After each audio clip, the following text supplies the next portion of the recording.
Нема пропусти од училиштето. Ова го утврдиле просветните инспектори кои отидоа во основното училиште Кочо Рацин на денот кога Телма ја објави историјата дека основец сексуално злоставувал соученик надвор од училиштето, а во друг инцидент кој се случил внатре во објектот, еден ученик давел друг. Инспектор разговарал со службите и директорот и утврдил дека училиштето исправно постапило, дознаваме од инспекторатот. За инспекторатот не е пропуст, ниту ги зачудува фактот што директорот ги повикал со задоцнување, односно откако Телма од него побара изјава за инцидентите, но се уште не доби, и откако тој беше информиран дека ќе биде објавен извештај за случувањата во училиштето. Не упатија да поднесеме барање согласно Законот за пристап за информации, па ќе го добиеме извештајот на инспекторот кој го посетил завчера училиштето. Првиот инцидент за кој Телма известуваше се случил на 30 октомври, кога ученикот по високите класови пресретнал соученик во парк во населбата Капиштец, далеко од училиштето, и извршил полов напад.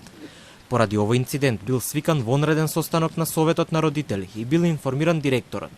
Од МВР ова го потврдија, но додадоа дека нападот е пријавен со големо задоцнување. Народниот правобранител смета дека тоа е огромна грешка.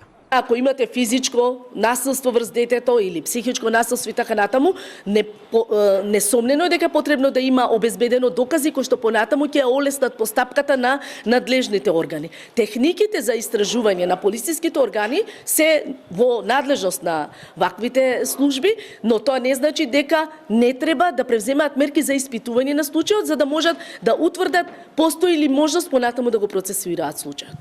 Сепак инспекторатот смета дека овде училиштето нема никаква вина, бидејќи инцидентот се случил надвор од дворот на училиштето. Тие велат дека психолозите и педагозите постапувале исправно со децата и дека нема нивни пропусти. Не регистрирале пропусти за тоа дека друг малолетник од истото училиште нападнал врсник и го давел пошто таткото на давеното дете пријавил во полиција.